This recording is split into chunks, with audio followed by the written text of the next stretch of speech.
संघर्ष coaching centre नगरा बलिया हृदय की अनंत गहराइयों से आप सभी मित्रों का हार्दिक स्वागत अभिनंदन करता है। आज हम लोग बात करेंगे संकरण की। संकरण होता क्या है?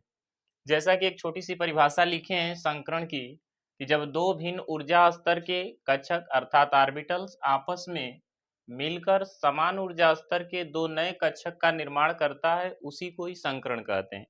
जैसे ये एक छोटा सा उदाहरण दे रहा हूं कि यह ऑर्बिटल्स है, यह एक ऑर्बिटल्स और ये ऑर्बिटल्स है।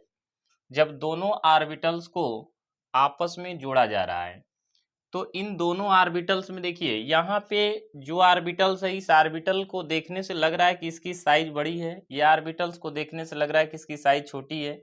जब दोनों ऑर्बिटल्स को आपस में मिक्स कर दिया जाता है तो समान ऊर्जा स्तर के दो नए ऑर्बिटल्स निकल कर आते हैं, इसी को संकरण कहते हैं। देखिए संकरण मुख्यतः संकरण के प्रकार हम लोग बात करेंगे तो संकरण 5 प्रकार के होते हैं। ये 5 प्रकार के होते हैं।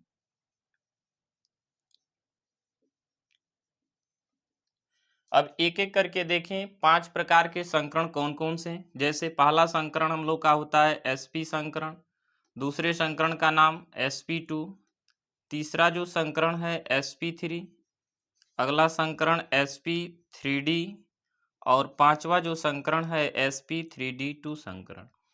देखिए ये संकरण 5 प्रकार के हम लोग को देखने होते हैं। sp संकरण, sp2, sp3, sp3d, sp3d2, यही 5 प्रकार के संकरण हम लोग को पूरा पढ़ना है। तो sp संकरण क्या होता है? तो इसकी परिभाषा हम लोग कह सकते हैं कि जब यस का एक ऑर्बिटल्स और पी के एक ऑर्बिटल दोनों आपस में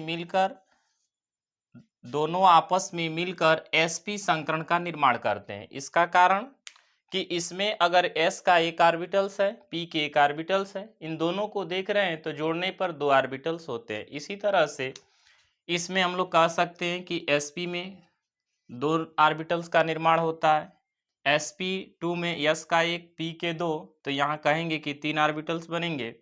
sp3 में बात करेंगे तो s का एक और p के 3, यहाँ 4 ऑर्बिटल्स, इसमें 5 ऑर्बिटल्स और इसमें 6 ऑर्बिटल। कुल मिला के हम लोग ये कहेंगे कि जो संकरण होते हैं ये 5 प्रकार के होते हैं, sp, sp2, sp3, sp3d2। यही 5 प्रकार के संकरण हम लोग को पढ़ना है। अब इसमें कुछ हम लोग उदाहरण को देखेंगे, उदाहरण के माध्यम से सीख लें कि ये पांचों संकरण कौन कौन से होते हैं। देखिए जैसे एक छोटा सा उदाहरण ले रहे हैं, जैसे हम लोग बात करते हैं H2O की। अब इस H2O को, यह एक यौगिक है, इस यौगिक को देखकर कैसे पहचानेंगे कि इस पांचों का कौन सा संकरण यहाँ देखने को मिलता है।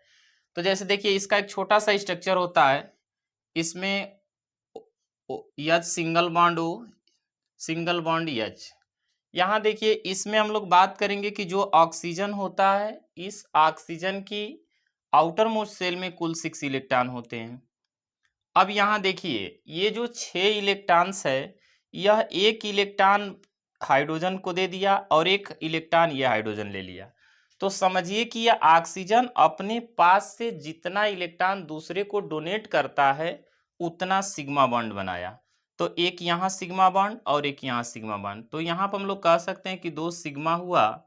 और उसके बाद देखिए जितना इलेक्ट्रॉन बच जा रहे हैं, शेष हो जा रहे हैं, उसको पेयर बना लीजिए। 1 2 3 और 4 बच रहा है, तो ये 4 इलेक्ट्रॉन बचा, तो 4 इलेक्ट्रॉन के 2 पेयर होते हैं। तो अब यहाँ से हम लोग कह सकते हैं कि 2 और 2 के जोड़ेंगे तो 4 होगा। इसका मतलब ये कि इसमें देखिए S में तो 2 ही संकरण का निर्माण होता है, P में 3 ही ऑर्बिटल्स होते हैं और ये sp3 में 4 कक्षक का निर्माण होता है। अर्थात यहाँ पर हम लोग देखें कि 4 निकल कर आए, इसका मतलब कि जल के अंतर्गत कौन सा संकरण होगा, अर्थात H2O में जो संकरण होगा उसको कहेंगे कि sp3 संकरण होगा। कुछ और उदाहरण देखिए, जैसे हम लोग बात करें SO2 का, ये सल्फर डाइऑक्साइड।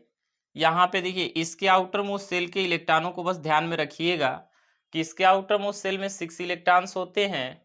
अब यहाँ पे इससे 2 ऑक्सीजन जुड़े हैं, तो अब यहाँ पर O को यस को सेंटर में रखिए, उसके बाद दोनों ऑक्सीजन को साइड में लगा दीजिए, इसके आउटर मोस्ट शेल के इलेक्ट्रॉन को डोनेट कर दीजिए। अब ये है कि एक ऑक्सीजन को ऑक्टेट कंप्लीट करने के लिए, मतलब अपना अष्टक पूरा करने के लिए इसको 2 इलेक्ट्रॉन चाहिए, तो 2 इधर दे दिया और 2 इधर दे दिया।